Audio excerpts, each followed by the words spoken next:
Herkese merhaba, Alaz Örgü kanalıma hoş geldiniz. Bugün sizlere görmekte olduğunuz Vera hırkanın yapımını anlatmaya çalışacağım. Vera hırka yakadan başlanan V yakalı klasik bir hırka modeli. Kullandığım ip 100 gramında 280 metre olan orta kalınlıkta bir ip. Şiş numarası olarak gövdede 4 numara, lastiklerde 3,5 numara şiş kullandım. Her ikisini de 100 santimetrelik misinalı şişlerle ördüm. Sadece kolları dikişsiz örebilmek için kol kısmında, bu düz kısımlarında kolun 4 numara yine ama 40 santimetrelik misinalı şiş kullandım. Hırkaya yakadan başladım. Reglam ve V yaka artışlarını yaparak robayı tamamladım. Ardından gövdeyi ördüm. Sonra kolları ördüm dikişsiz bir şekilde. Son olarak da bu düğme bandını ördüm çift lastik şeklinde, düğmelerini dikerek hırkayı tamamladım. Hırkanın ölçülerinden de bahsedeyim bir miktar. Small beden için beden genişliğim 49 santimetre oldu. Beden boyu bu omuz çizgisinden etek ucuna kadar 57 santimetre. Robanın uzunluğu da yani yine bu omuz çizgisinden kol evi hizasına kadar 22 santimetre. Diğer bedenler için bu ölçüler farklı olabilecektir. Ben hırkayı small beden için ördüm. 4 yumaktan 40 gram kadar ipim arttı. Yani small beden için 360 gram kadar ip kullanmış oldum. İp miktarı öreceğiniz bedene ve hırkanın boyuna göre değişecektir. Videoda small bedenin yanında medium, large ve x large bedenler için de sayıları paylaştım. O sayıları kullanabilmeniz için benim kullandığım ip kalınlığına yakın kalınlıkta ipler kullanmanızı öneririm. Vera hırka klasik, her zaman herkesin kullanabileceği bir model. Bunun için çok da fazla istek alıyordum. Umarım bu video o isteklere bir cevap niteliğinde olur. O zaman birlikte yapımına başlayalım.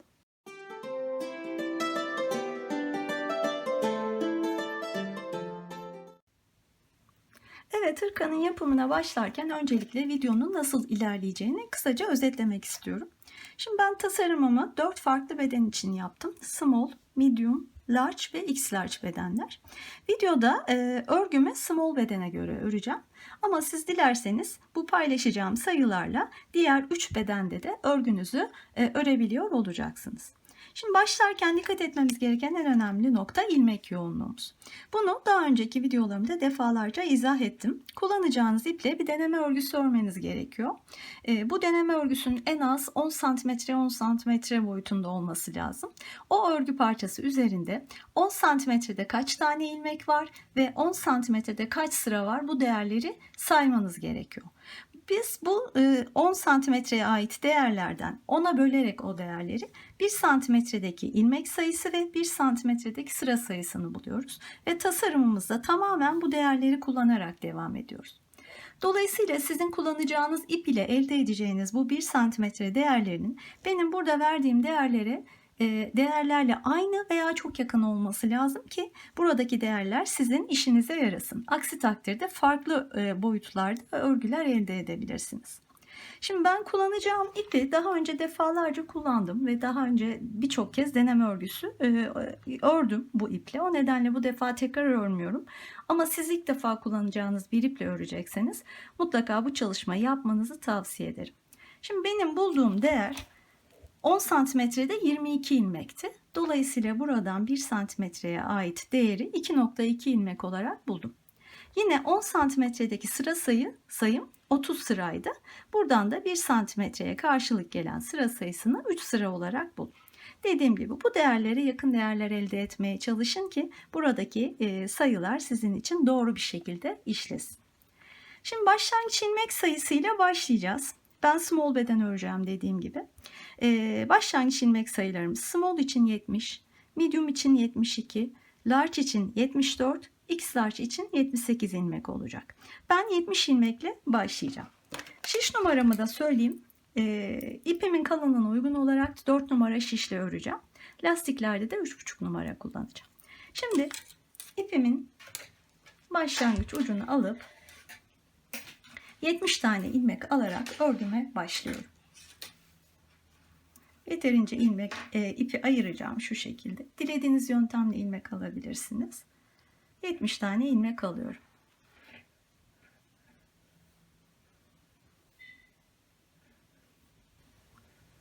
İlmeklerimi aldım. Şimdi örgünün arka yüzünde bütün ilmekleri ters örüyorum. Örgümüz boyunca ilk ve son ilmekleri hep öreceğiz. Ön yüzlerde düz, arka yüzlerde ters. Şimdi arka yüzde olduğum için ters örerek başlıyorum. Son ilmeğe kadar, son ilmekte dahil ters örerek sırayı tamamlıyorum. Arka sırayı ters örerek tamamladıktan sonra şimdi ön sırada artık roba artışlarına başlayacağız. Robamız klasik reglan roba şeklinde olacak. Şimdi bu tarz robalarda 4 tane artırma noktamız olur ve örgünün ön sıralarında bu noktalarda artışlar yaparız. Şimdi ben bunları işaretledim. Nasıl işaretledim? Hemen izah edeyim size. Bakın, small beden için 70 ilmek başlamıştım. Şimdi burada ayrımlarım şöyle olacak. Bakın şu şekle baktığınızda burası arka parçamız. Arka 36 ilmek. Şu yanlardakiler kollarımız 11'er ilmek. Şu ön kısımdaki kırmızıyla yazdığım ikiler önlere ait ilmeklerimiz. V yaka olacağı için önler sadece 2 ilmek şu an. Aradaki şu yeşille yazdığım, işaretlediğim 4 noktada bizim reglan noktalarımız 2'şer ilmekten oluşuyor. Şimdi ben bu şablona göre işaretlememi yapıyorum. Bakın, baştan 2 tane ilmek saydım. Dediğim gibi bunlar ön ilmeklerim. Sonra bir tane işaretleyici yerleştirdim. 2 tane sonra 2 tane saydım ki bu ilk reglan noktam. Sonra ikinci işaretleyicimi yerleştirdim. Şu ana kadar ön ve ilk reglanı işaretledim. Sonra devam ediyorum. Yani şu 2 ve şu 2'yi işaretledim. Sonra 11 ilmek kol. Buradan 11 ilmek saydım. Yine bir işaretleyici yerleştirdim. 2 ilmek sonra bir tane daha yerleştirdim. Bu da ikinci reglan noktam. Yani bakın şurası. Sonra devam edeceğim 36 ilmekle arka ilmeklerini sayıp bu noktaya geleceğim. Ve burada 3. reglan noktamız. Yine önce bir işaretleyici, 2 ilmek sonra tekrar işaretleyici. Sonra 11 ilmek ikinci kol için saydıktan sonra geriye bakın son reglan noktamız kaldı. 2 ilmek. Onu da işaretledim. En sonda burada diğer ön için 2 tane ilmeğimiz kaldı. Şimdi siz de diğer bedenleri örüyorsanız eğer hemen şöyle kısaca üzerinden geçeyim. Bakın, medium için arka 38, kollar 11, önler 2. Reglanlarımız hep sabit 2 olacak. Large için arka 40, yine kollar 11, önler 2. X large için arka 42, kollar 12, önler 2. Bu şekilde işaretlemelerinizi yapabilirsiniz. Şimdi buna göre önce reglan artışlarına başlayacağız. Bir miktar onları yaptıktan sonra V yaka artışlarına başlayacağız. Şimdi dediğim gibi ilk ilmekleri ve son ilmekleri hep örüyorum. Ön yüzde olduğu için düz örüyorum. 2 tane ilmeği ördüm ve ilk reglan noktama geldim. İşaretleyiciyle işaretlediğim noktada. Şimdi artışlarımız şöyle olacak. Başında, yani bu reglan noktasının sağ tarafında sağ artış, sol tarafında sol artış olacak. Sağ artışları nasıl yapıyoruz? Bakın, şu aradaki şu 2 tane ilmeğin arasındaki şu ip parçasını şişe bu yönde alıyorum. Sağ artış yapıyoruz şu an. Delik olmaması için buradan değil, önden, şu önden çaprazlayarak şişimi geçiriyorum ve örüyorum. Sağ artış yapmış oldum. Ayrıca alıyorum, aradaki 2 tane ilmeğimi örüyorum. Bunlar hep sabit kalacak. O 2 tane ilmekler hep onların önce ve sonrasında artış yapacağız. Şimdi bu tarafta solda olduğum için sol artış yapacağım. Sol artışı da nasıl yapıyorum? Yine bakın, bu aradaki ipi alacağım. Ama bu defa böyle takmıyorum. Şöyle takıyorum. Zaten bakın, ipin yönü sola doğru duruyor. Oradan anlayabilirsiniz sola artış olduğunu. Delik olmaması için de bu defa önden değil, şu arkadan şişimi geçirerek örüyorum. Yine çaprazlamış oluyorum yani. Bakın, bir öncesinde bir sonrasında birer tane artış yaptım. Şimdi ikinci reglan noktasına dek aradaki ilmeklerimizi düz örelim.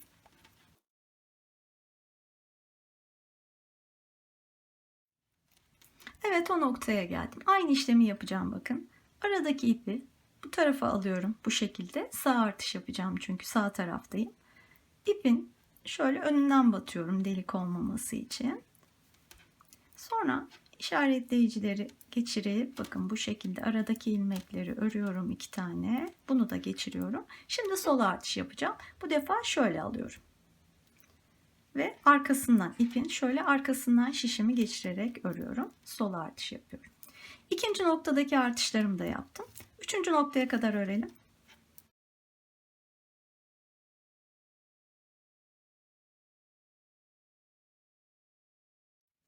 Üçüncü reglan noktasına geldim. Hemen aradaki ipi şişe bu şekilde alıyorum.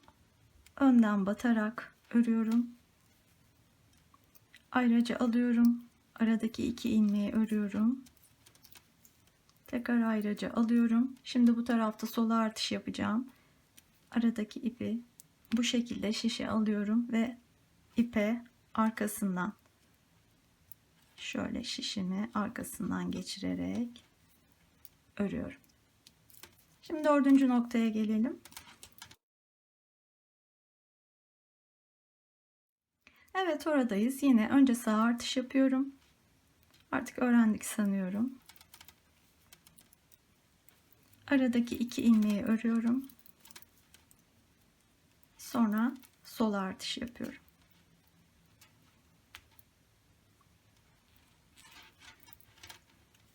Son 2 ilmeği örerek sırayı tamamlıyorum. Şimdi birinci reglen artışımızı yaptık. Bunları dediğim gibi bu artışları hep ön yüzlerde yapacağız. Yani 2 sırada bir. Arka yüzlerde yapmayacağız. Arka yüzlerde ne yapıyoruz? Bütün ilmekleri ters örüyoruz. Şimdi arka yüzdeyim. İlk ilmekten son ilmeğe kadar, son ilmekte dahil bütün ilmekleri ters örüyorum. Bu şekilde sırayı tamamlayalım. Evet, tekrar ön sıradayım. Yine ön sırada artış yapacağız. Sadece ilkini göstereyim. İlk işaretleyiciye kadar düz örüyorum. Oraya geldiğimde önce sağ artış, ipi böyle alıyorum. Artırmamı yapıyorum.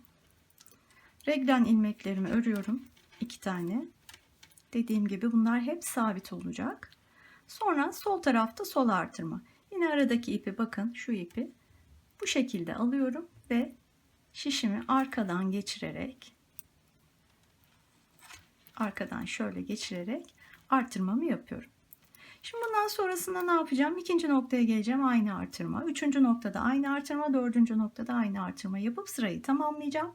Arka sırada artırma yapmadan bütün ilmekleri ters öreceğim. İkinci artırmam bitmiş olacak.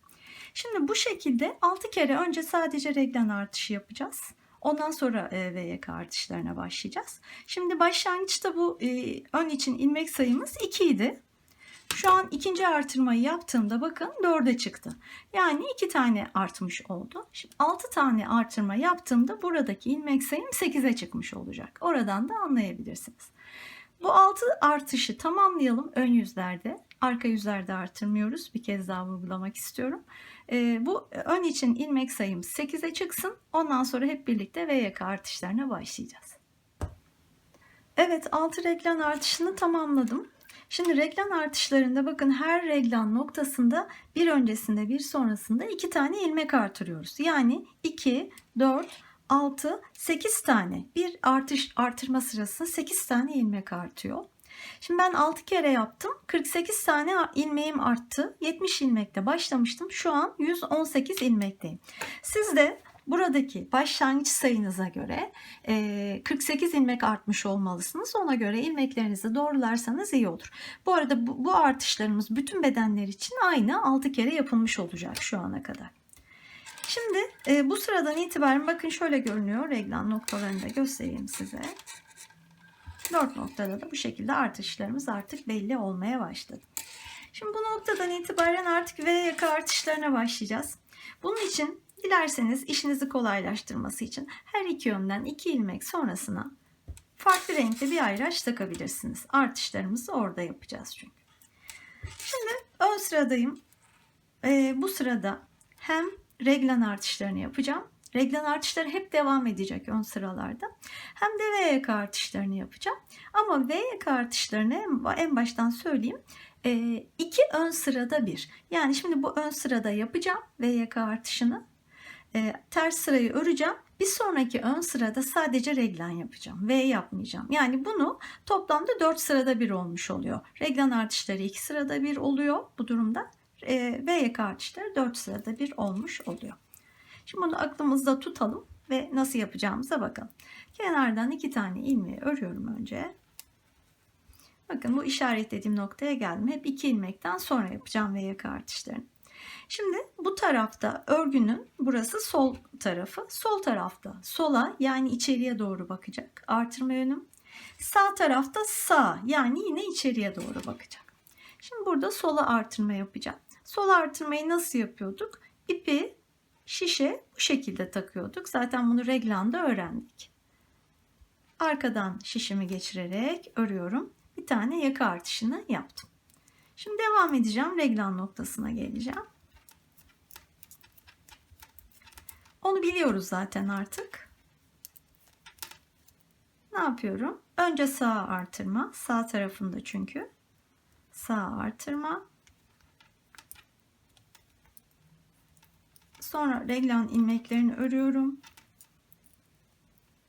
Ardından sol tarafta sol artırma. Evet, bunu yaptık. Şimdi devam ediyorum. İkinci, üçüncü ve dördüncü reglan artışlarını yapıp bu taraftaki yaka artışına kadar geliyorum.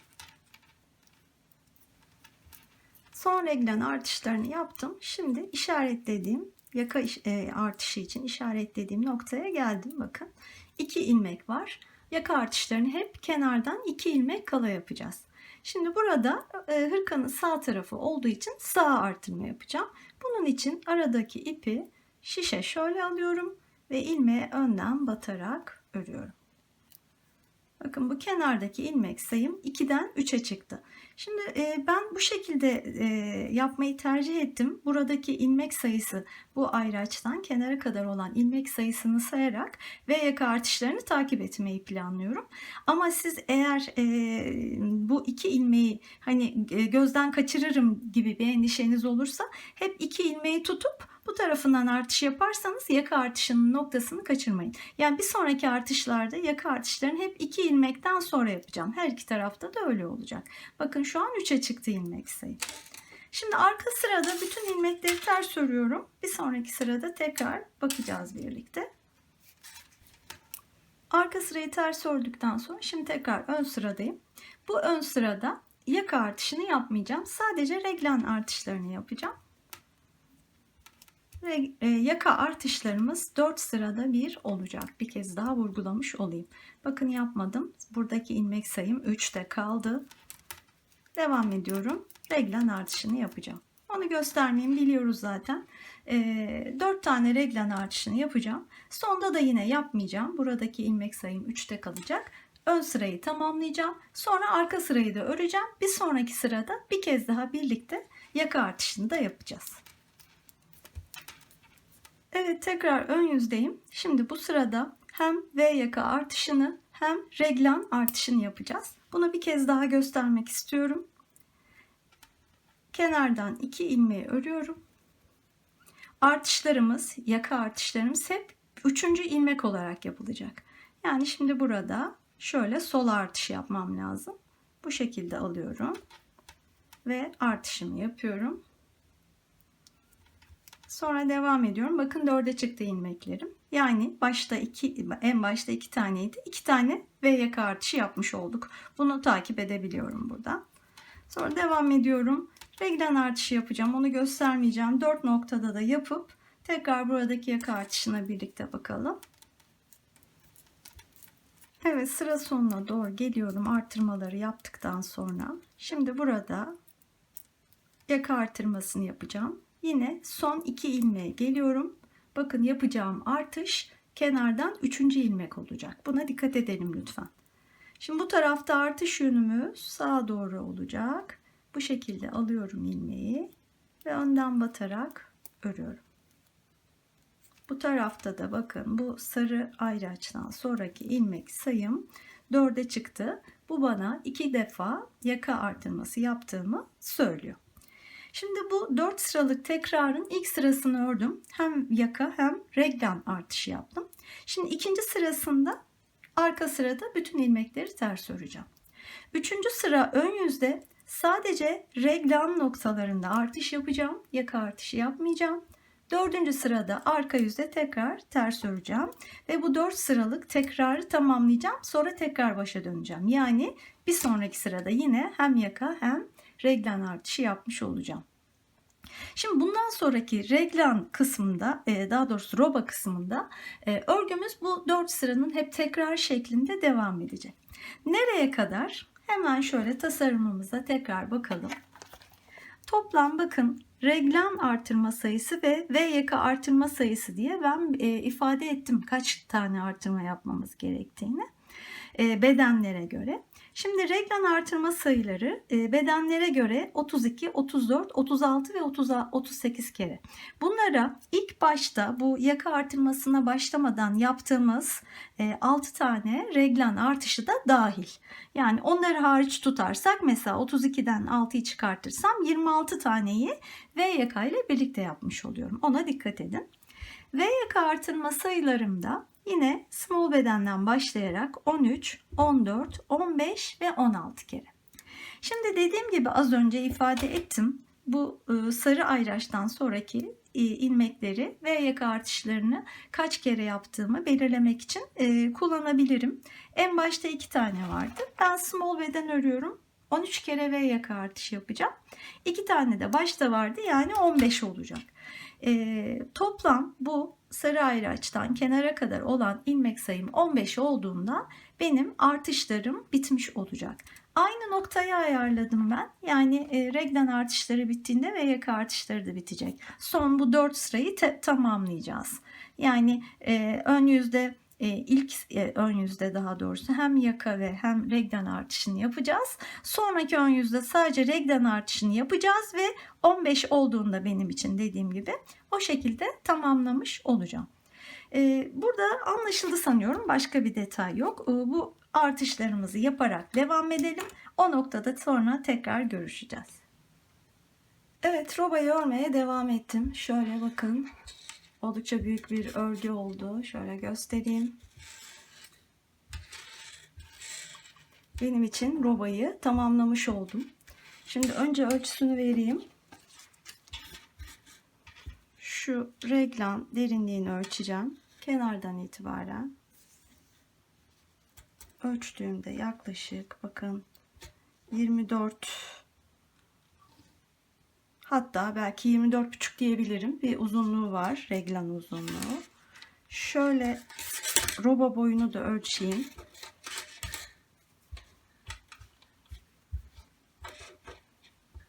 Şu şekilde de yaklaşık, bu da yine 22, şuradan alırsam yaklaşık 22-22,5 santimetre. Şimdi bu ölçüler S beden için ve benim tercihime göre yeterli. Şimdi burada size neyi tavsiye edeceğim?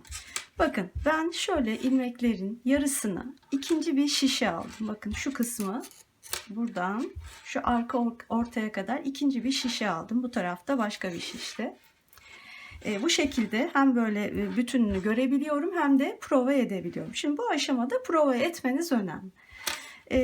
Şu örgüyü bu şekilde ya üzerinize ya da uygun bir giysinize ölçün lütfen. Ve bu reglan derinliğinin ya da roba boyunun ya da işte beden genişliğinin, kol genişliğinin tercihlerinize uygun olup olmadığına karar verin. Şimdi burada eğer uygunsa bundan sonra zaten kol ve gövdeleri ayıracağız, sıkıntı yok. Ama diyelim roba boyu kısa geldi sizin için. Birkaç sıra daha örebilirsiniz, robayı uzatabilirsiniz. Ya da kol, mesela çapı şöyle tuttuğumuzda şurası kol olacak. Diyelim bu üst kol genişliği sizin için dar geldi. Biraz daha bol olsun istiyorsunuz. O zaman yine birkaç sıra daha örersiniz ama kol tarafından, bakın şu reglan noktalarının kol tarafından artış yaparak birkaç sıra daha örersiniz. Birkaç ilmek daha artırırsınız. Ya da diyelim gövdenin dar olduğunu düşünüyorsunuz. Bakın gövde şuradan, bu reglandan şuradaki reglana kadar, şu kısım gövde. Üzerinize geçirdiniz. Bu kısım biraz bana dar geldi. Biraz daha büyük, geniş olmalı derseniz. Gerçi şunu da göz önünde bulundurun. Şu ön kısma pat gelecek. Bir 3-4 santimetre daha artmış olacak burası. Buna rağmen daha dar olduğunu düşündüğünüz diyelim. Bu durumda ne yaparsınız? Yine birkaç sıra daha örmeye devam edersiniz robayı. Bu defa bu reglanların gövde tarafında olan kısımlarında artışlar yapabilirsiniz. Buradaki bu düzenlemeler tamamen sizin tercihinize, istediğiniz örgünün büyüklüğüne bağlı. Bu kararları verin. Burada emin olarak bundan sonrasına devam edin. Çok daha doğru olacaktır. Şimdi hemen şu tablomu alıyorum ve bir çek edeceğim. Ben ne yaptım? Toplam 13 tane V yaka artırması yaptım. Bakın en başta sarı işaretleyici koymuştum. 2 ilmek sonraydı. Şu an burada toplam 15 tane ilmeğim var. Demek ki 13 tane V yaka artırması yapmışım. Aynı sırada 26 tane reglen artırması yapmış oldum onları yaparken.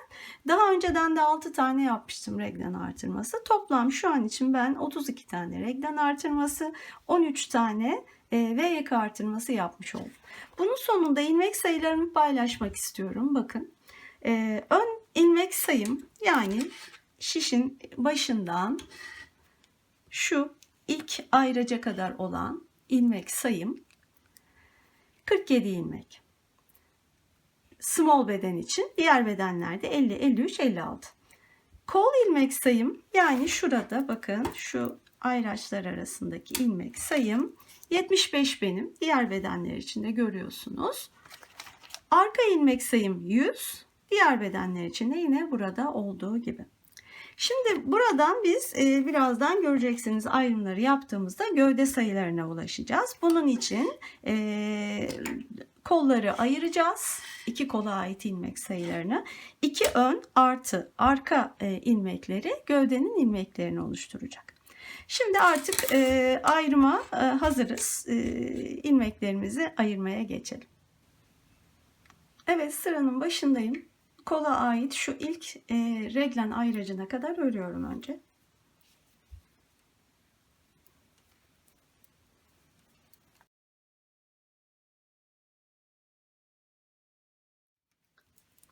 ...47 tane ön ilmeğimi ördüm. İlk reglen noktasına ulaştım. Şimdi ayraçları artık çıkarıyoruz. Burada 2 tane reglen ilmeğim vardı. Ben reglen ilmeklerini gövdeye dahil edeceğim. Çünkü kollarım yeterli büyüklükte. Gövdenin biraz daha bol olmasına, katkı sağlamasını istiyorum bu ilmeklerin. Bu 2 tane ilmeği öne ilave ediyorum. 47 ilmekte ön ilmek sayım şimdi 49 oldu. Şimdi bunu da çıkarıyorum. Artık ayraçlarla işimiz bitti. Şimdi burada kolun ilmekleri var. Bakıyorum hemen 75 tane. Bu ilk ayraca kadar olan ilmekler. Onları şöyle bir ip parçasını bir iğneye geçirdim. Ve bu iğneyle bu ipe alacağım bu ilmekleri.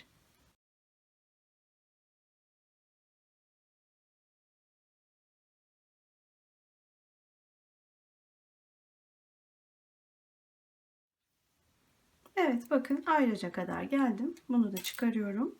Bu 2 tane reglen ilmeklerini burada da yine arkaya, yani gövdeye vereceğim. O nedenle bunlar şişte kalacak şimdi.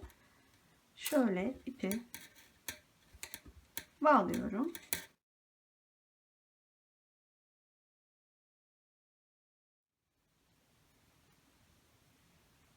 Kol ilmeklerini burada güvenceye aldık. Şimdi kol altını birleştirirken bu taraf ön, burası arka. Birleştirirken araya kol altı ilmekleri ilave alacağız. Kaç tane alacağız onu da hemen yine tablodan söyleyeyim. Hesaplarıma göre bakın, kol altı ilave ilmek sayısı small beden için 6 olacak. Diğer bedenler için de medium 8, large 10, x large 12 ilmek olacak. Şimdi ben 6 tane ilmek alıyorum. Şöyle yapalım kolay yoluyla. Bakın, ipi parmağıma şöyle bir kere doluyorum. Böyle de alıyorum. Birçok zaman alıyorum ama biraz gevşek oluyor o şekilde ilmekler. Bu defa şöyle alacağım. Bir kere doluyorum. Bakın böyle ip elimde. Şöyle parmağımı doladım bir kere. Bir daha doluyorum. Ve ikinci ipin içinden birinci ipi geçiriyorum.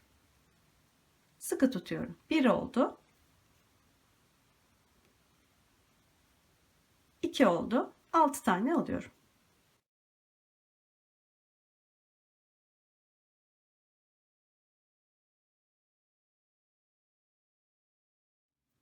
Evet, 6 tane ilmeği aldım. Şimdi iki tarafı artık birleştirmeye hazırız. Yine burada ipimizi sıkı tutuyoruz ve arkanın bu aradaki reglen ilmekleri var, önce 2 tane. Onları örüyorum. Sonra da arka ilmeklerini örmeye başlıyorum. Şimdi aynı işlemi diğer tarafa da yapacağız. Bunun için önce arkanın bütün ilmeklerini örüp şu reglen noktasına kadar geliyorum. Evet, geldim oraya. Yine bu ayracı alıyorum ve reglana ait 2 tane ilmeği arkaya dahil ediyorum. Ve kol ilmeklerine ulaşıyorum. Yine buradaki kol ilmeklerini ikinci bir ip parçasına geçireceğim iğneyle.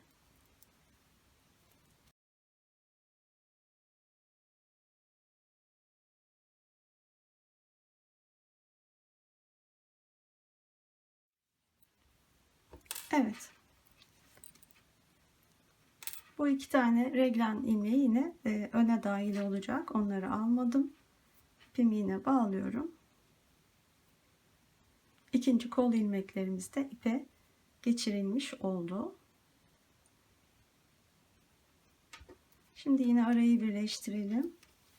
6 tane ilmek alacağım yine aynı yöntemle.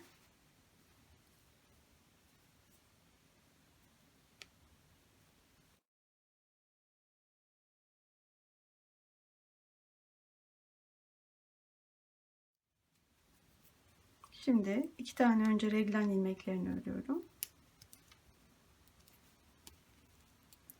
Ve ön ilmeklerine geçiyorum. Onları da örüp sırayı tamamlıyorum.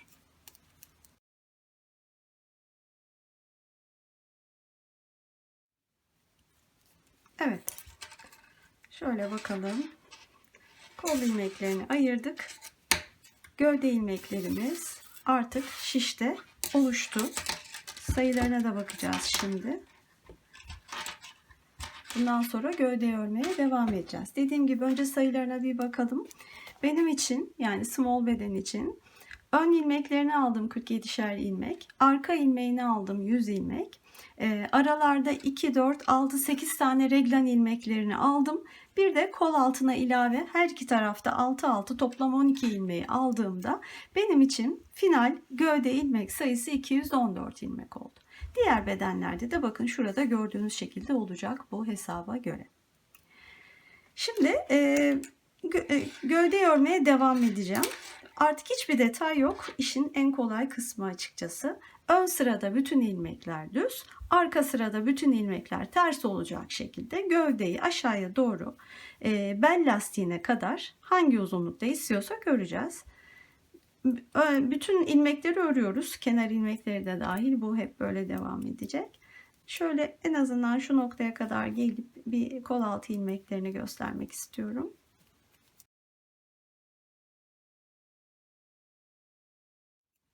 Evet, geldim oraya. Burada da dikkatli bir şekilde ilmeklerimizi öreceğiz.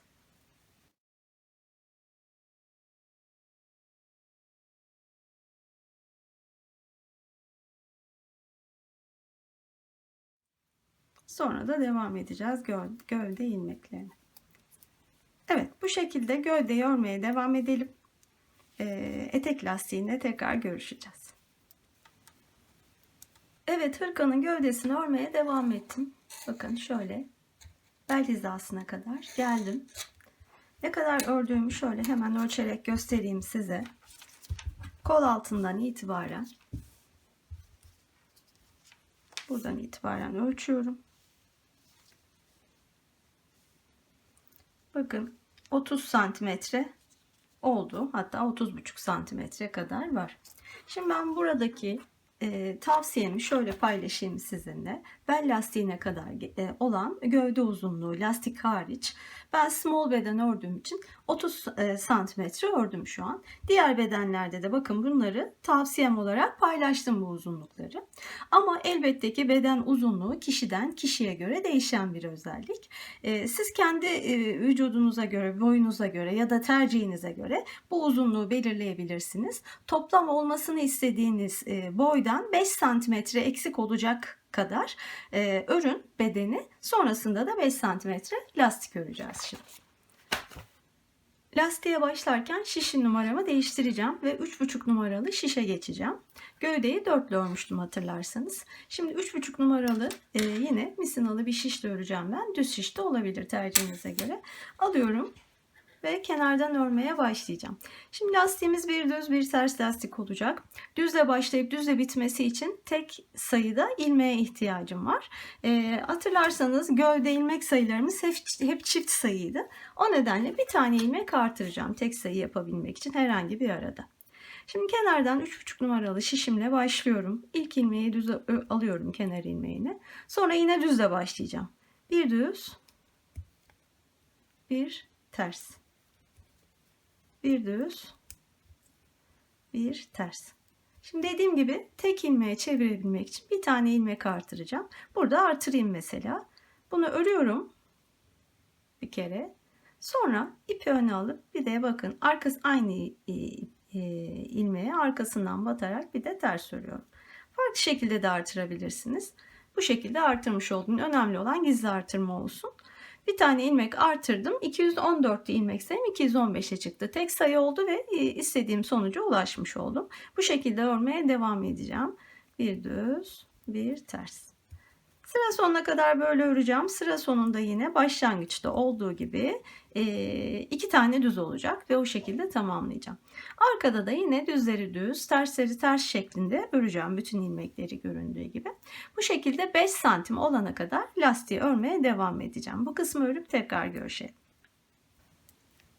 Evet, gövde lastiğini 5 santimetre olacak kadar ördüm. Benim örgümde 16 sıra oldu. Şimdi lastiği kapatacağız. Bunun için 2 tane yöntemimiz var. Birisi klasik ve kolay yöntem. Önce onu göstereyim. İlmekleri olduğu gibi örüp ardından kapatacağız. Şimdi ilk ilmek bir düz ilmek. Onu düz örüyorum. İkinci ilmek de yine bir düz ilmek. Onu da düz örüyorum. İlk ilmeği ikinci ilmeğin üzerinden geçiriyorum. Sonra sırada bir ters ilmek var. Onu örüyorum. Ve yine ilk ilmeği üzerinden geçiriyorum. Bu şekilde ilmekleri önce örüyoruz oldukları gibi, bir önceki ilmekle kesiyoruz.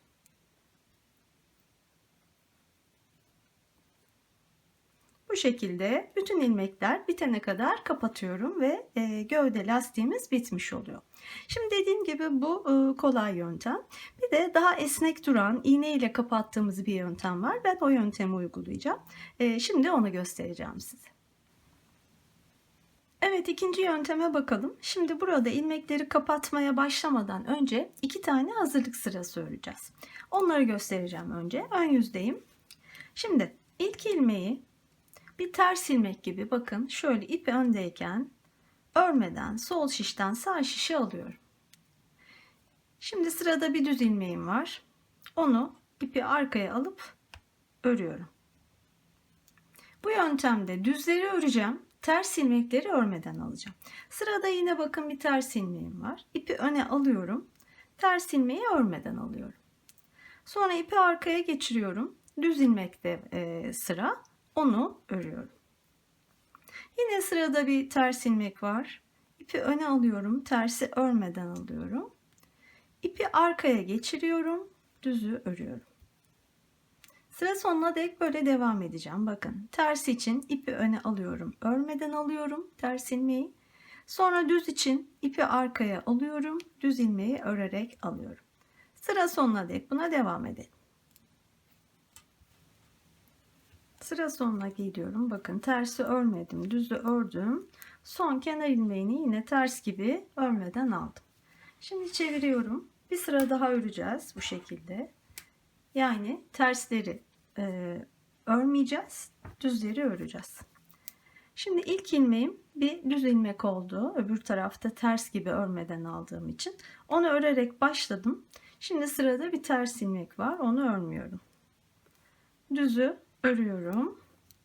Tersi örmüyorum. Düzü örüyorum. Tersi örmüyorum. Bu sırayı da bu şekilde tamamlayalım. Yine sıra sonundayım. Düzü ördüm. Tersi örmedim. Düzü ördüm. Ve sırayı tamamladım. Bu hazırlık sıralarını daha doğrusu tamamlamış olduk. Şimdi kesmeye geçebiliriz. Evet, öncelikle ipi kesip bir iğneye geçirdim. İpimi keserken uzunluğunu ne kadar hesapladım? Şöyle göstereyim. Bakın, örgünün boyunu en baştan sonuna kadar şöyle bir sıra ölçtüm. Bunun en az 3-4 katı olacak şekilde ölçerek ipi kestim. Sonra dediğim gibi bir iğneye geçirdim. Şimdi artık kapatmaya başlayacağız. Bu yöntem normal klasik kesme yöntemine göre biraz daha zor ama sonuç için açıkçası çok daha güzel ve ben o sonuç için değdiğini düşünüyorum bu çabaya. O nedenle de en sevdiğim açıkçası kapatma yöntemi, genellikle bunu kullanıyorum. Şimdi sadece başlangıçta ikinci ilmekten başlayacağım. Şöyle ikinci ilmeği alıyorum.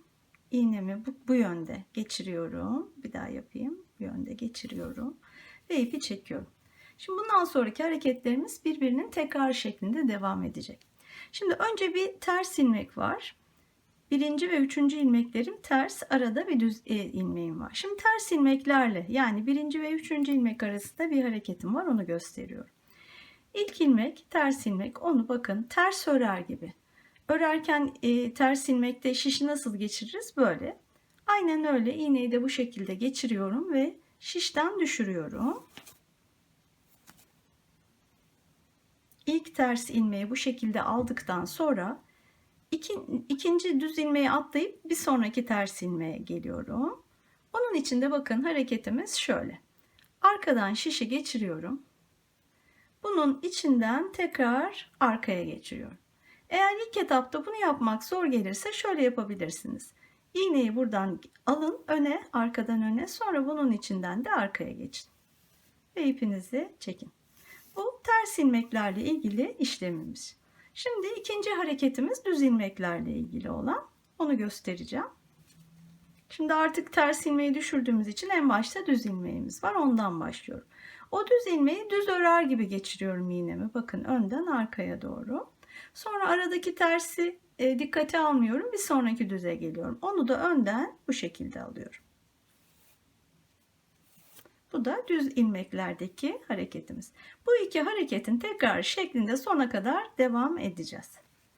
Bir kez daha yapalım. Sırada ters ilmeklerimiz var. Bakın ilk ters ilmeği bu şekilde ilmekten şişten düşürüyorum. İkinci ters ilmeği, yani düzden sonraki ilmek o. Düze atlıyorum. Bu aradan iğnemi geçirip onun içinden de arkaya alıyorum. Şöyle bakın, içinden arkaya geçiyorum. Şimdi bu yöntemin bu şekilde işleyebilmesi için ilmeklerin yönü önemli açıkçası. Bakın ben ilmeklerimin yönünü göstereyim size. Hepsi şu şekilde sola yatık duruyorlar. Bu ilmekleri örerken ilmek alış şeklinizden alttan mı üstten mi aldığınıza bağlı olarak oluşuyor bu ilmek yönleri.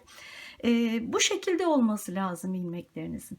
Eğer farklı duruyorsa, mesela ilmeğiniz böyle değil de şöyle duruyorsa, bunu düzeltmelisiniz ya da farklı bir yöntem uygulamalısınız. Bence düzeltirseniz daha iyi olur. İlk sırada bütün ilmeklerinizi bu şekilde duracak şekilde düzeltin. Bu durumda gayet güzel bir sonuca ulaşacaksınız. Şimdi sıra yine düz ilmeklerde. İlk ilmeği düz örer gibi şişten düşürüyorum. Tersi atlıyorum. Sonraki düz ilmeği böyle alıyorum. Hem tersteki hem düzdeki ilmekleri göstermiş oldum ikişer kere. Bir kez daha göstereceğim. Yine ters ilmeklerdeyiz. Tersi ters örer gibi alıyorum. Düze atlıyorum. Aradan bir sonraki tersin şöyle içinden geçiyorum. Sonra şimdi tekrar düz ilmekler var sırada. Düzü önden bu şekilde alıp şişten düşürüyorum. Tersi atlıyorum. Sonraki düzü böyle alıyorum. Anlaşıldı umarım. Bununla ilgili bir videom da var. Daha uzun anlattım. Onu da eklerim. Sağ üst köşede ona da bakabilirsiniz. Bu şekilde bütün ilmekleri kapatalım. Son kısmını da göstereyim. 4 ilmek kaldı. Düz ilmekteyim. Şimdi ters ilmek.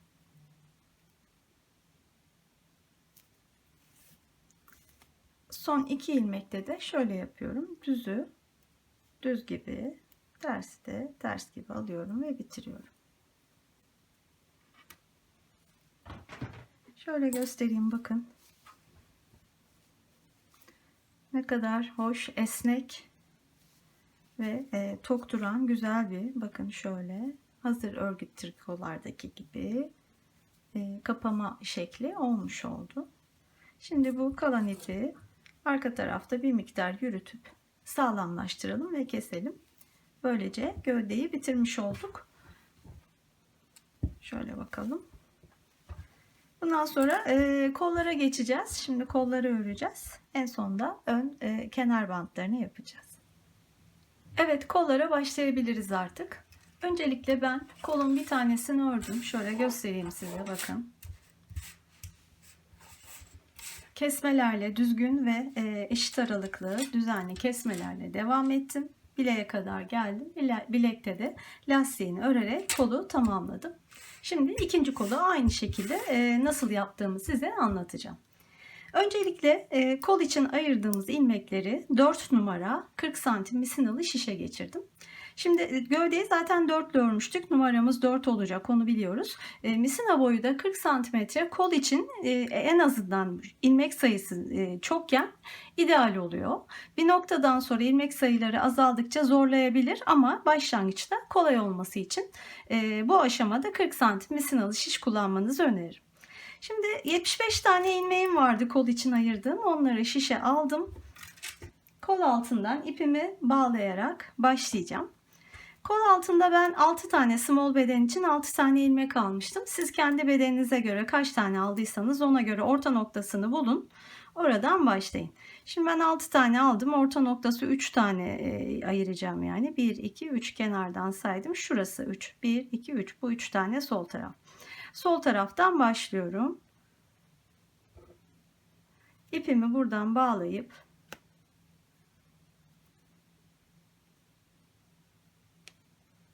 örmeye başlayacağım.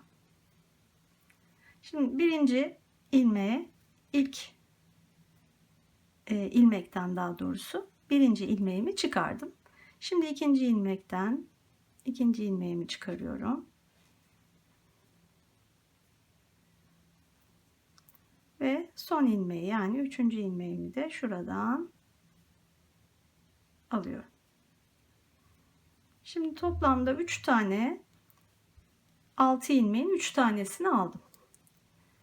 Şimdi bu arada bakın, kol ilmeklerine geçerken şu arada bir boşluğumuz var. Bunu kapatmamız lazım. Delik oluşur kapatmazsa. Onu şöyle en basit haliyle şöyle yapacağım, bakın. Şu arada, ortadaki şuradan bakın. Şöyle ilmeği tutup şişe alıyorum. Ve bunu, kolun ilk ilmeği şurasıydı. Onunla birlikte şöyle sağ kesme şeklinde örerek alıyorum. O boşluğu kapattım, bakın. Ve kolun ilk ilmeğini de örmüş oldum. Şimdi kolun ilmeklerini örmeye devam edeceğim. Kalan ilmeklerini son ilmeğe kadar, şuradaki son ilmeğe kadar geleceğim.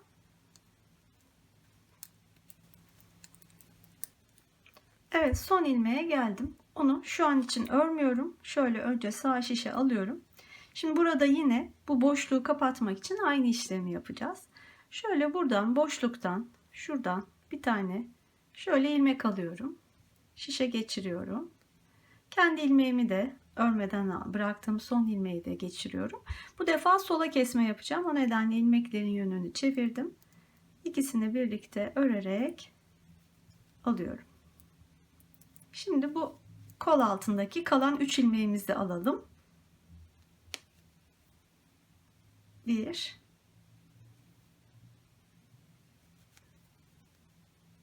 2, üçüncü ve son ilmeği de alıyorum.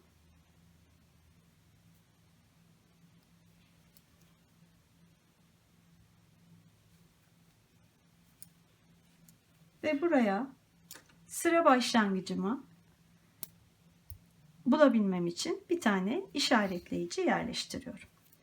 Şimdi 75 taneydi kol ilmeklerim. 6 tane kol altından ilmek aldım. Fazlalıkları alıp kestim zaten, onlar kalmadı. Dolayısıyla 75 6'da şu an 81 tane ilmeğim var şişte. Şimdi bu şekilde örmeye devam edeceğim. Bir miktar öreceğim. Ondan sonra ilk kesmeyi yapacağım. Hemen o kesmeleri nasıl yapacağımıza ve sayılarını nasıl belirlendiğine birlikte bakalım. Şimdi elimizdeki bilgi şu. Kol ilmek sayımız. Small beden için anlatıyorum. 81 tane. Bilmem gereken ikinci bir sayı var. O da bilekse, yani şöyle göstereyim. Bileğe geldiğim zaman buradaki ilmek sayım kaç olmalı? Şimdi onu ben burada tabloda paylaştım bedenlere göre. Small beden için 44 ilmek. Diğerleri de böyle. Ben bunu paylaştım ama siz buna kendiniz de karar verebilirsiniz. Nasıl yapabilirsiniz? Bakın etek lastiğini ördük zaten.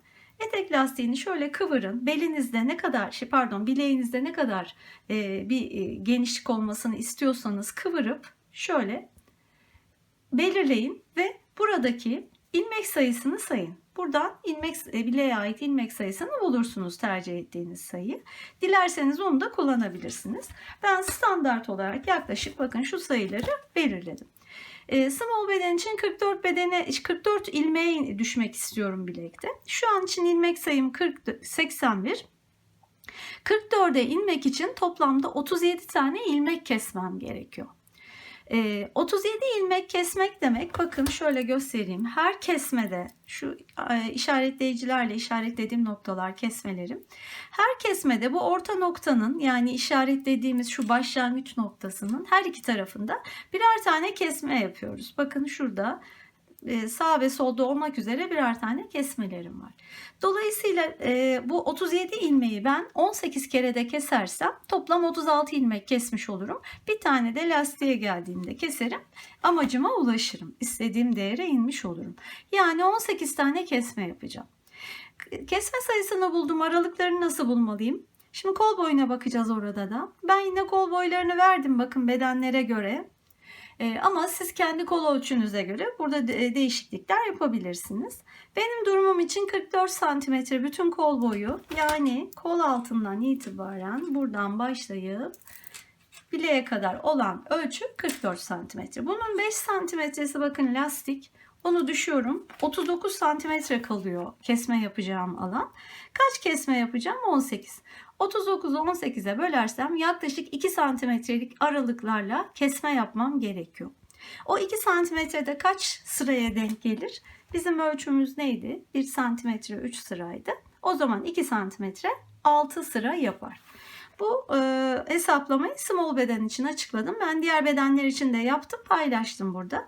Bakın kesme sayısı 18, kesme sıra aralığı 6 sıra. Yani her 6 sırada bir kesme yapacağım.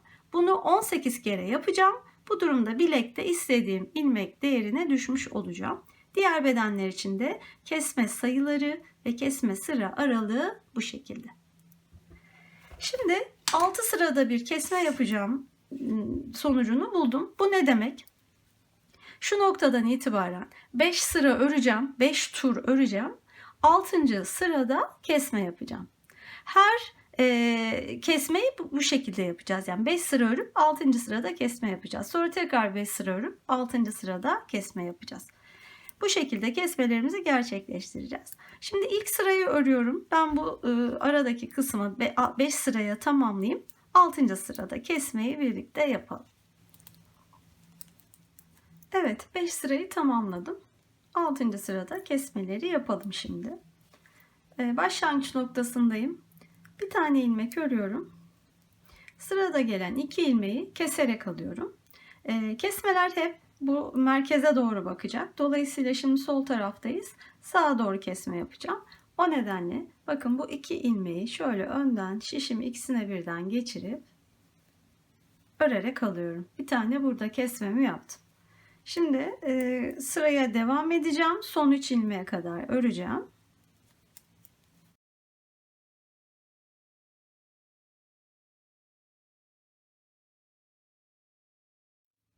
Evet, son 3 ilmeği de ördüm. Şimdi bu taraftaki kesmemiz sola kesme olacak. O nedenle bu önümde gelen 2 ilmeği sola keserek alacağım. Bunun için önce ilmeklerimin yönünü değiştiriyorum. Sonra ikisini birlikte örerek alıyorum. Son ilmeği de örüp sırayı tamamladım. Şimdi bir tane kesme yapmış olduk. Her iki taraftan birer ilmeğimiz eksildi. Geriye 17 tane kesmemiz kaldı. Bu kesmeleri de yapmaya devam edeceğim. Bakın gerçekten güzel, çok nizami bir kesme oldu. Şu kolda tekrar göstereyim. Bu aralıklarla oldukça güzel, ölçülü bir kesmeyle bilek lastiğine ulaşmış oldum. Şimdi ilmek sayıları azaldıkça 40 santimetre misinalı şişte birazcık zorluyor ama açıkçası ben lastiğe kadar örebildim diğer kolda. Oraya geldiğimde 100 santimetrelik misinalı şişe geçtim ve Magic Loop tekniğine döndüm. O noktaya geldiğimde zaten onu nasıl yaptığımı da göstereceğim size. Şimdi kesmeleri bu şekilde, yani devam edeceğim. 5 sıra daha öreceğim şimdi bu sıradan sonra. Daha doğrusu bu sırayla birlikte 5 sıra öreceğim. 6. sırada kesme yapacağım. Bu şekilde toplam kesme sayım 18 olana kadar devam edeceğim. Ondan sonra tekrar görüşeceğiz. Evet, kolu örmeye devam ettim. Eksiltmelerimi tamamladım ve bilek lastiğine geldim. Ne yaptım? Kısaca üzerinden geçeyim. 18 kere eksiltme yaptım. Bu 18 eksiltmede 36 ilmek eksiltmiş oldum. Şöyle bakarsak 81 ilmekti kol ilmek sayım. 35 tane ilmek eksilttiğimde 45 ilmeğe düştüm. Hedefim 44 ilmekti. Şimdi lastiğe başlarken bir ilmek eksilteceğim ve 44 ilmeğe ulaşacağım. Bunu neden yapıyorum? İlmek sayısının çift olması gerekiyor lastikte, bir düz bir ters olduğu için. 44'e indireceğim. Boy olarak da şöyle göstereyim hemen. Kol boyum toplam 44 santimetreydi, lastik dahil.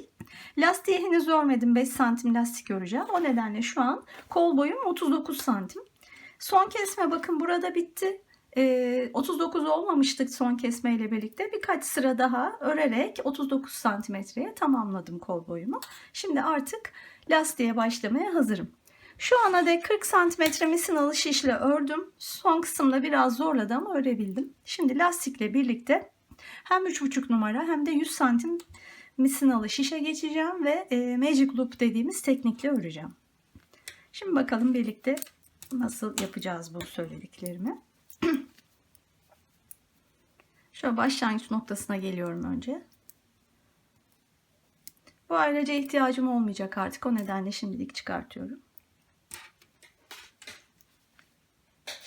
Lastiğimiz bir düz bir ters. Buradan itibaren lastiği örmeye şimdi başlıyorum. Bir düz, bir ters. Burada bir düz. Kesmemi yapayım. Bir tane kesme yapacaktım. Mesela ters örerken bu 2 ilmeği birlikte keserek aldım. 44 ilmeğe düşeceğim. Yarısı 22 ilmek yapar. 22 tane ilmeği bu şekilde örüyorum önce.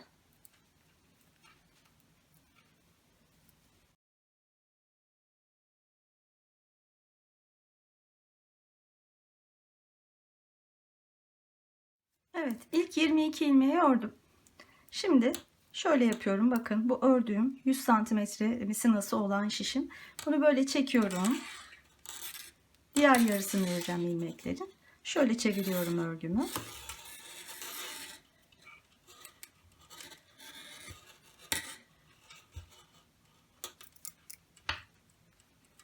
Şimdi buradan örmeye yine devam edeceğim. En son ters örmüştüm. Düzle başlıyorum. Bu şekilde kalan 22 ilmeği de örüyorum.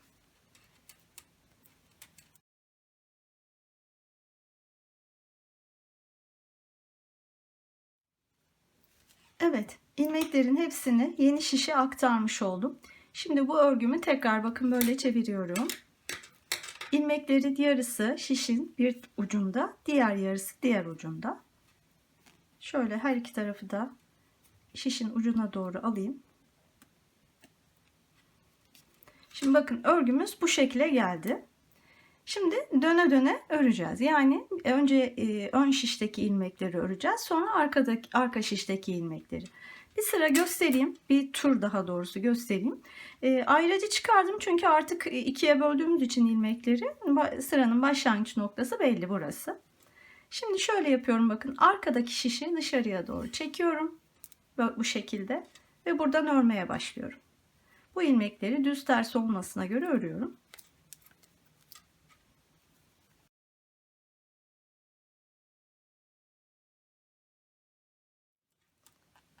Sonuna geldim. Şimdi bu noktada ne yapıyorum? Şöyle örgüyü çeviriyorum.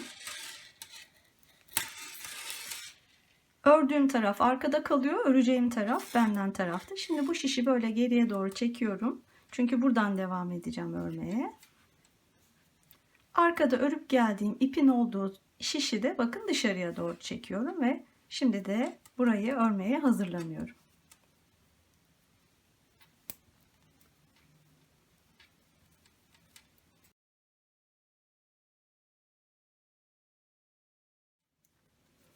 Evet, bu tarafı da ördüm. Şimdi yine çeviriyorum. Ördüğüm taraf yine arkada kalıyor bakın. Hep aynı şekilde devam edeceğim. Yine bu öndeki şişi çekeceğim dışarıya doğru. Arkadaki şişi de bu taraftan alıp buradan örmeye devam edeceğim. Bu şekilde döne döne öreceğiz lastiği. 5 santimetre ördüm ben diğer kolda. Sonrasında da yine aynı gösterdiğim etek ucunda gösterdiğim esnek kesme yöntemiyle kestim. Siz dilediğiniz yöntemle kesebilirsiniz ama bu şekilde çok daha güzel oluyor. Onu da hatırlatmış olayım. Bunu anlattığım bu yuvarlak dairesel örgüde nasıl yapıldığını anlattığım bir videom var. Şu an sağ üst köşede göreceksiniz. Dilerseniz o videodan da faydalanabilirsiniz. Lastiği örüyorum 5 santimetre, ilmeklerimi kapatıyorum ve kolu tamamlıyorum. Evet, bu kolun örgüsünü de tamamladım. Artık ön bantlara geçebiliriz. Şimdi ön bantları ben çift lastik şeklinde öreceğim. Öncelikle şöyle bakın bir deneme çalışması yaptım. Yine aynı ip kullanarak. Burada her sıradan ilmek çıkardım ve oldukça güzel bir sonuç elde ettim. Bakın çift lastik oldukça hoş duruyor. Bu şekilde yapacağım şimdi uygulamamı. Ön bantlar için bakın şöyle tutup sağ taraftan sağ önün en alt noktasından başlayarak ilmekler çıkaracağız. Bütün ön çevresi boyunca hırkanın. Her sıradan ilmek alacağım dediğim gibi şiş numarası olarak lastiklerde 3,5 kullanmıştık. Ben yine 3,5 kullanacağım. Eliniz bolsa bir küçük numaraya da geçebilirsiniz. Yani 3 numarayla da başlayabilirsiniz. Şimdi ipimi alıyorum. Şöyle bakın kenarda kenar ilmeklerimiz var. Zaten görünüyor. Her sıradan bir tane ilmek çıkartacağım şimdi. Buralardan. En alttan başlayalım.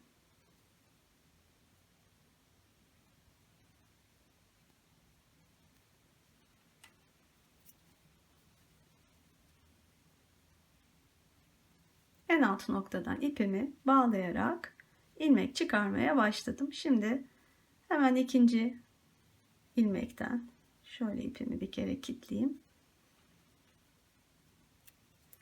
Devam ediyorum ilmekler çıkarmaya. Bakın her sıradan bir tane ilmek alıyorum.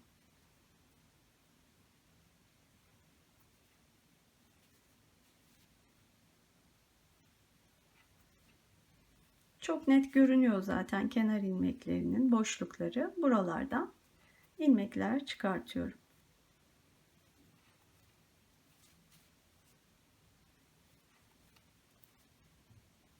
Şu an lastik kısmından alıyorum. Lastik bittikten düz örgüye geçtikten sonra da yine aynı şekilde devam edeceğim.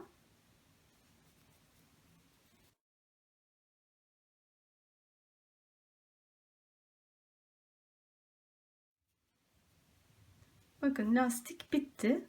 Düz örgü kısmına başladım. Bir fark yok. Yine aynı şekilde kenar ilmeklerinden bu şekilde ilmekler çıkartıyorum. Şimdi burada misinalı şiş kullanmanızı öneririm. Çünkü çok miktarda ilmek çıkartacağız bütün çevresi boyunca. Bu şekilde devam edeceğim ilmek almaya. Neye dikkat edeceğiz? Onu da baştan söyleyeyim. Bakın şimdi V yakalı bir hırka yapıyoruz. Şurada V yaka artışlarının bittiği nokta var. Bakın şöyle şurası. Şimdi buraya kadar baştan bu uçtan buraya kadar geldiğinizde buraya bir işaretleyici yerleştirin. Kaç tane ilmek var. Sonra buradan devam edin. Mesela şu reglana kadar kaç tane ilmek var. Aynı şekilde diğer parçaları da hepsini sayılarını ayraçlarla hani işaretleyerek sayabilir durumda olursanız bu tarafta da yine bu V yakanın başlangıcına kadar ve aşağıya kadar şundan emin olursunuz. Karşılıklı bu tarafta da çünkü ilmek alırken bu uçtan bu V yaka başlangıcına kadar kaç ilmek aldım? Burasıyla aynı mı? Karşılaştırabilirsiniz. Yine aynı şekilde bu tarafta işte bu V yaka yine başlangıcından bu reglana kadar kaç ilmek her iki tarafta eşit mi diye karşılaştırmalar yapabilirsiniz. Bunlar eşit olursa daha düzgün ve düzenli bir ön bant elde etmiş olursunuz. Yani onların eşit olmasına dikkat edelim. Zaten hiç ilmek atlamadan her ilmekten bir tane aldığımız için muhtemelen eşit çıkacaktır. Ufak farklılıklar var mı yok mu kontrolünü bu şekilde sağlayabilirsiniz. Bütün buradan başladığım en son diğer uca kadar ilmeklerimi alıyorum. Evet, ön bant için ilmeklerimi çıkardım. Bu noktadan başlamıştık bakın. Sağ alt önden. Buradan devam ettim. Bütün çevreden ilmeklerimi aldım. Son noktaya sol tarafın son ucuna kadar geldim. Şimdi buradaki ilmek sayılarımı söyleyeyim size. Bakın en baştan bu V yakanın artırmalarının şurada bittiği noktaya kadar bende 113 ilmek oldu. Şimdi bu ilmek sayısı gövdenin uzunluğuna göre değişir. Sonra bu V yaka başlangıcından ilk reglan noktasına kadar 61 ilmeğim oldu. Bu da sizin ördüğünüz bedene göre yani robanın uzunluğuna göre yine değişir. Bundan sonrasını biliyoruz. Bakın bu arada iki tane şöyle göstereyim şu çizimden. İki tane reglan noktam var ilmeğim. Sonra 11 kol, tekrar iki tane reglan ilmeği, sonra 36 arka ilmeğim vardı benim. Bakın onlar burada aynen oluştu. 2 tane reglandan sonra 11 ilmek kolda, tekrar 2 tane reglan ilmeğim, 36 ilmek arkada, bu tarafta yine aynı. Kolda 11. Ondan sonra bu reglan noktasından V yaka artımlarının bittiği noktaya kadar yine bu tarafla aynı 61. Buradan da aşağıya kadar 113 tane ilmeğim oluştu. Bunları fikir olsun diye paylaştım. Sizin durumunuza göre değişebilir elbette. Şimdi bunları hesapladıktan ve bu şekilde ilmekleri aldıktan sonra ikinci bir yaptığım şey var. O da iliklerin yerlerini belirlemek. Şimdi dediğim gibi şu başlangıç noktasından ilk bu V yaka artımının olduğu noktaya kadar benim ilmek sayım 113 ilmekti. Şimdi ben 5 tane ilik açmaya karar verdim. 5 düğmeli olacak hırka. Dolayısıyla ilik aralarını belirledim. Ne yaptım? 113 ilmeğim vardı. Bakın bunun baştan 6 tanesini buraya, 7 tanesini de buraya verdim. V yaka noktasının başladığı yerden ilk iliğe kadar, üst iliğe kadar 7 ilmek. 6, 7 daha 13 tane ilmeği bu şekilde yerleştirdim. Geriye 100 ilmeğim kaldı. 5 tane ilik için 4 tane araya ihtiyacım var. Onu da 100'ü de 4'e böldüğümde her aralık 25 ilmek oldu. Siz de aynı şekilde bulabilirsiniz. Buradaki ilmek sayınız kaçsa bu başlangıç noktasından V yaka artışlarının başladığı noktaya kadar kaçsa buradaki ilmek sayınız, kaç ilik yapacaksanız bu şekilde 5-6 tane ilmek aşağıya, 5-6 tane ya da 7-8 tane ilmek yukarıya verip sayınıza göre ayarlarsınız bunu. Kalan aralığı eşit bir şekilde ilik aralıklarına bölerek iliklerin yerlerini belirleyin ve buralara işaretleyicilerinizi yerleştirin. Şimdi bunlar kalacak. Ben diğerlerini sadece doğru ilmek alabilmek için yapmıştım. Diğer ayraçları çıkartacağım, bu sarı ayraçları. Sadece iliklerin yerlerini işaretlediğim ayraçlar kalacak. Şimdi artık örmeye başlayabiliriz. Bu arada en son noktada ilmeklerim bittikten sonra ipi kestim. Evet, örgünün bakın sağ ön alt ucundan, yani ilk ilmek almaya başladığım noktadan şimdi ön bant için yine ilmek alacağım. 15 tane ilmek. İtalyan ilmek alma yöntemiyle alıyorum. Şöyle bir miktar ip bıraktım bunun için. 15 tane ilmek alacağız. İlk ilmeğimiz bir ters ilmek olacak bakın. Şöyle tutuyorum ipi iki parmağımla ve şişi şöyle geçirerek ilk ters ilmeği alıyorum. Sırada bir düz ilmeğim var. Kendimden taraftaki ipin altından alarak alacağım düz ilmekleri. Bakın böyle. Şişi bunun altından geçirip diğer ipi alıyorum ve bir tane düz ilmek oluşturuyorum. Sırada bir ters ilmeğim var. Bu defa arkadaki ipin altından öndeki ipi alıyorum. 3 tane ilmeğim oldu. Toplam 15 olana kadar bir düz bir ters devam edeceğim. Düz, ters, düz, ters, düz, ters, düz, ters, düz, ters, düz, ters. 15 ilmeğim oldu. Şimdi bu ipleri bırakmıyorum çünkü bu son ilmeğim dağılır bırakırsam. Şöyle iki parmağımla tutarak onu örgüyü çeviriyorum. Şimdi bakın örgünün ön yüzüne döndüm. Misinalı şişimin diğer ucunu alıyorum ve buradan örmeye başlayacağım. Şimdi ilk ilmeğim bir düz ilmek. Şöyle sıkıca tutuyorum diğer ipi. Hatta şöyle bir kez daha dolayabilirsiniz. Şimdi ilk ilmek, düz ilmek dediğim gibi onu düz örerek başlayacağım. Çift lastikte düz ilmekleri örüyoruz. Ama ters ilmekleri örmeden alıyoruz. İpi öne alıp ters ilmeği bakın örmeden alıyorum. İpi arkaya alıyorum. Düz ilmeği örüyorum. İpi öne alıyorum. Ters ilmeği örmeden alıyorum. Böyle devam edelim. Düzü örüyorum. Tersi örmeden alıyorum. Düzü ördüm. Tersi örmeden aldım. Bakın 2, 4, 6, 8 oldu. Devam edelim. 9, 10, 11, 12, 13, 14, 15 ve sonuncu ilmeğim. Şimdi bu ilmeği bu gövde ilmeğiyle artık birleştirmek için kullanacağım. Hep 15. ilmekler gövde ilmeğiyle birleşecek. Bakın o 15. ilmeği gövdedeki ilk ilmekle birlikte ikisini birlikte şişime geçirdim. İkisine de örerek aldım. Ve şişten düşürdüm ilmekleri. Bakın gövdeye bağlamış olduk. Buradan geriye dönüyorum.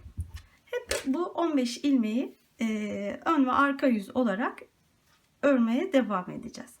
Şimdi ilk ördüğüm ilmeği, kestiğim ilmek bu diğer tarafta. Bakın böyle örmeden aldım. Ters ilmek olmuştu o bu yüzde. Ters olarak örmeden aldım. Şimdi düzü örüyorum. Yine aynı. Düzleri öreceğiz. Tersleri örmeyeceğiz. Düzü ördüm. Ters örmedim. Düzü ördüm. Tersi örmedim. Düzü ördüm. Devam ediyorum aynı şekilde.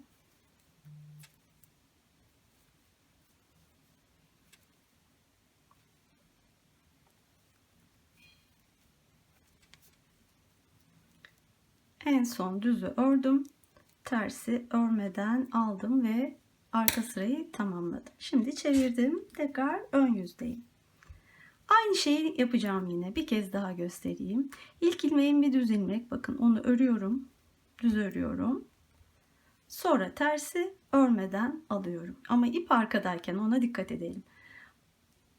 Pardon, öndeyken. İpi arkaya aldım. Bakın. Düzü örüyorum.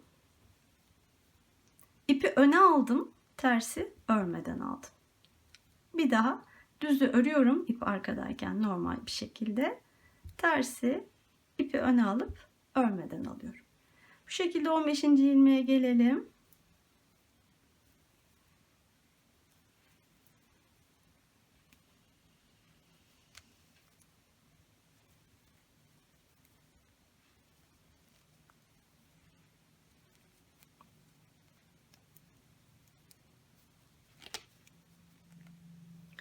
15. ilmekteyim. Yine 15. ilmeği bakın yanındaki ilmekle birlikte örerek alıyorum. Yine gövdedeki bir tane ilmekte. 6 tane ilmek vardı bakın burada ilk iliğimize kadar. Şimdi 4 tane kaldı. 2 tanesini ördük, 4 kaldı. Devam ediyorum. Arka sırada yine ilk ilmeği örmeden ikinci ilmek, düz ilmek örüyorum. Tersi örmeden düzü örüyorum. Bu şekilde bitirelim yine sırayı.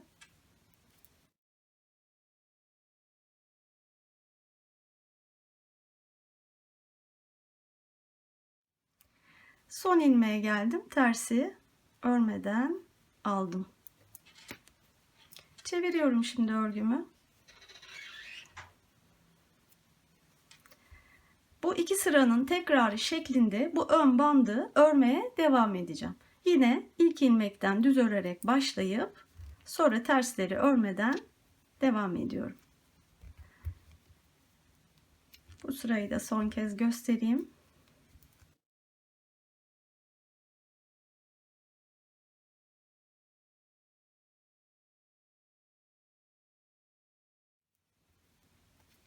...15. ilmeğe geldim. 15. ilmeği bakın burada ilmek yönünü düzeltebilirim.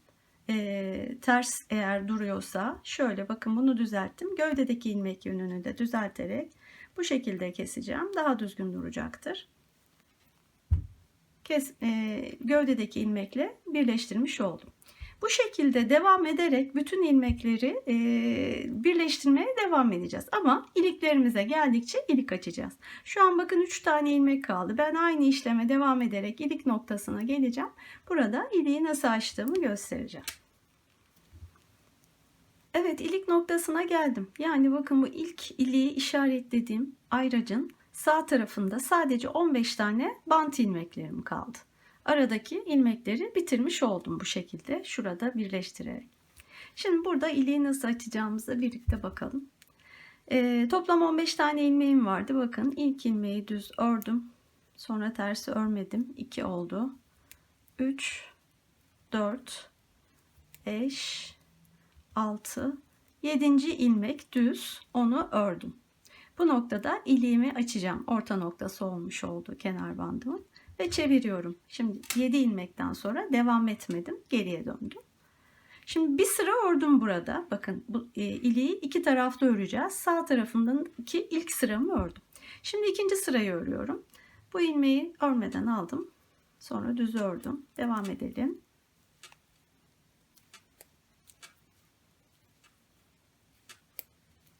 En son ters ilmeği örmedim. Dediğim gibi bu taraftaki ilik için 2 sıra ördüm. Bir önden bir de arka yüzden. Devam ediyorum aynı şekilde. Düz örüyorum. Ters örmeden aynı noktaya gelelim.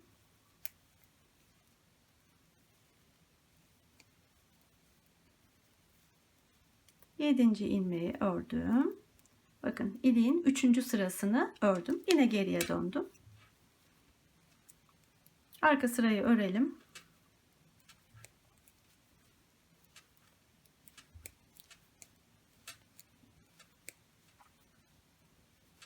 Dördüncü sırasında örmüş oldum iliğin. Şimdi 5. sırasını örüyorum aynı şekilde. Düz örerek başladım. Tersi örmeden.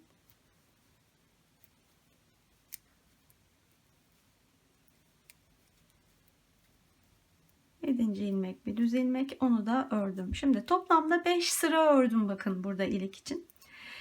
Bu ördüğümüz şu fazlalık kısım benim düğmem için ilik boyunu oluşturdu. Çok büyük bir düğme kullanmayacağım ben. Bu benim için yeterli. Eğer büyük bir düğme kullanacaksanız şu ana kadar 5 sıra ördük. 2 sıra daha örün mesela. Tekrar dönüp 6. ve ön sırada 7. sıraları da örün. Biraz daha büyük bir ilik olmuş olur. Benim için bu büyüklük yeterli. Şimdi bu tarafa devam edip buradaki bu eksik olan 5 sırayı tamamlayacağız. Bunu yaparken bu arada şöyle ipimi öne alıp bakın bir kere şişe doluyorum. Sonra devam edeceğim. Bir ters ilmeğim var. Onu örmeden alıyorum. Yine aynı lastiğin yapısına uygun olarak düz örüyorum. Tersi örmeden düz örüyorum. Tersi örmeden düz örüyorum. tersi örmeden şimdi düz öreceğim. Bakın iliğe geldim zaten, ilik işaretimi. Artık bunu çıkarabilirim. Çünkü iliğimi başlattım. Bunun yönünü değiştirdim düz ilmeğin. Gövdedeki ilmeğin de yönünü değiştirdim. İkisini birlikte aldım. Yani bir yandan gövdeye birleştirmeye yine devam edeceğim ilik kısmında. Şimdi iliğin bu sol tarafındaki ilk sıramı ördüm. 5 sıraya tamamlayacağım diğer tarafta olduğu gibi. Şimdi ilk ilmeği örmeden aldım. İkinci ilmeği düz ördüm. Devam ediyorum. 3, 4, 5, 6, 7, 8. ve düz ilmeğe geldim. Yanında da bakın doladığım ilmek var. Şimdi yönünü düzeltiyorum bu düz ilmeğin. Bu doladığım ilmeğin de yönünü düzeltiyorum. Şöyle yapıyorum her ikisini de. Yönleri böyle oldu bakın. Ve ikisini birlikte örüyorum. Şimdi ikinci sırasını tamamladık. Buradan yine geri döneceğim. Üçüncü sırasını örmek üzere. Şimdi sırada bir ters ilmek var. Onu bu şekilde örmeden aldım. Düzü ördüm. Devam edelim.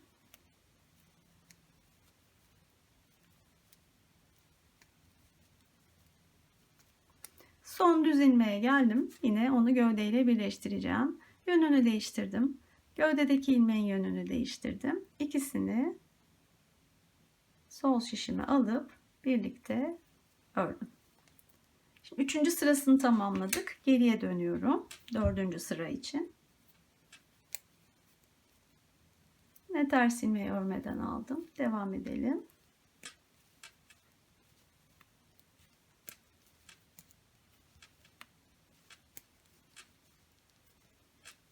Bakın 8. ilmeğe geldim. Düz ilmek.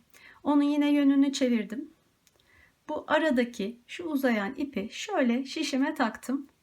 Ve onu bu ilmeği de takıp bakın ikisini birlikte ördüm. Dördüncü sırasında bu şekilde tamamlamış olduk ve geriye dönüyorum. 5. sırayı öreceğim. Yine önde ilk ilmeğin bir ters ilmek. Onu örmeden aldım. Devam ediyorum düz örerek.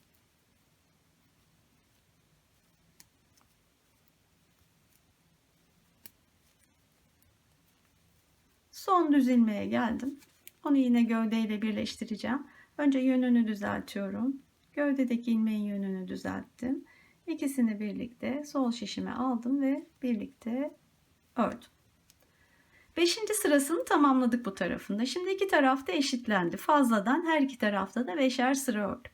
Artık birleştireceğiz. 6. sırada iki tarafı birlikte yine öreceğiz. İlk ilmeği örmeden aldım. Düz ördüm. Devam ediyorum.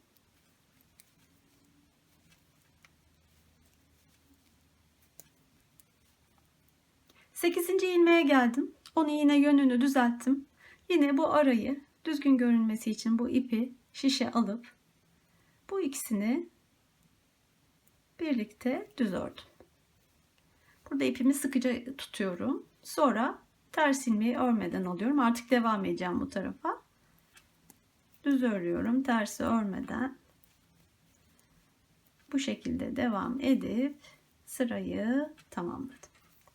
Bakın iliğimizi açmış olduk. Bu büyüklükte bir ilik oldu. Dediğim gibi bunu 2 sıra daha fazla örerek her iki tarafa da 7 sıra örerek bir tık daha büyük yapabilirsiniz. İlik düğme boyutunuza göre. Şimdi bundan sonra yine bir sonraki ilik işaretime kadar normal örmeye devam edeceğim. 15. ilmeğe kadar öreceğim. Düzleri örüp tersleri örmeden alacağım. 15. ilmekte gövdeyle birleştirme yapacağım.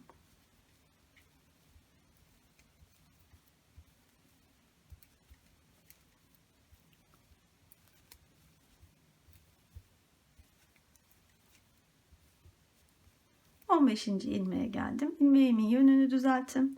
Gövde ilmeğinin yönünü düzelttim. Her ikisini birlikte sol şişe alıp birlikte ördüm ve buradan geriye döndüm. Arka yüzü de biliyoruz artık. İlk ilmeği örmeden alıyoruz. Sonra düzleri örüp tersleri örmeden sırayı tamamlıyoruz.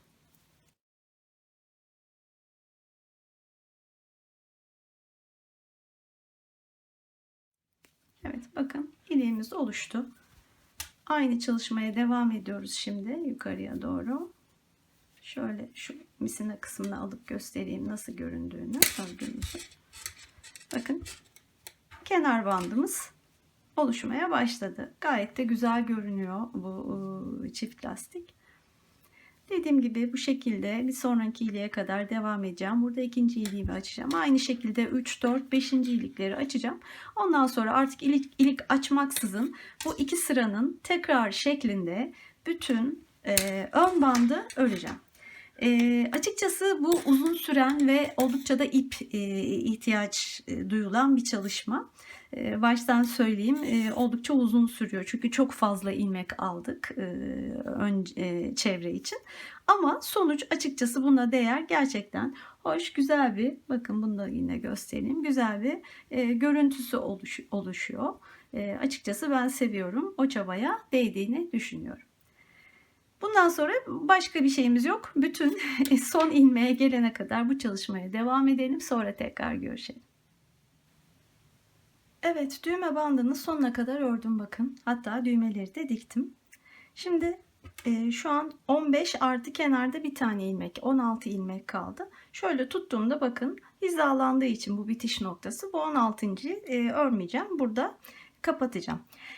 Daha önceki ilmek kapamaları normal yöntemle yaptıysanız burada da şişle normal kesme yapabilirsiniz. Ben iğne ile esnek kesme yaptığım için yine aynı şekilde kapatacağım. Bu 16 ilmeği şimdi kapatıyorum. Yine ikinci ilmekten başlayacağım önce. İkinci ilmek bir ters ilmek. Tersleri şöyle aradan girip içinden geçerek yapıyorduk hatırlarsanız. O şekilde ilkini bu şekilde aldım. Şimdi düz ilmeklerle başlıyorum. Düzü aldım. İkinci düzü bu şekilde aldım. Detaya girmeyeceğim, anlattım daha önce. Şimdi terslerdeyiz. Tersi böyle.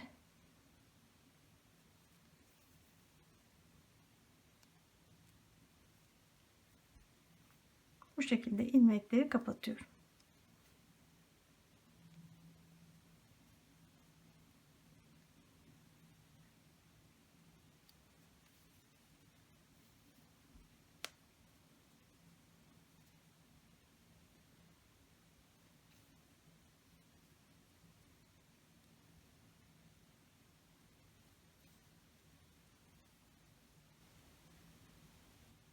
Evet, düğmeleri dikip iplik uçlarını gizlediğimizde hırkayı tamamlamış olduk. Son şeklini şöyle sizinle paylaşayım. Klasik, her zaman kullanılabilecek, sade ama şık bir hırka oldu. Umarım sizler de beğenmişsinizdir ve yapmayı istersiniz. Böylece bu videoda anlatacaklarımın sonuna geldim. Videomu izlediğiniz için çok teşekkür ediyorum. Kanalımı takip etmeyi unutmayın lütfen. Beğeni ve yorumlarınızı esirgemeyin. Bir sonraki videoda görüşünceye dek hoşça kalın, sevgiyle kalın.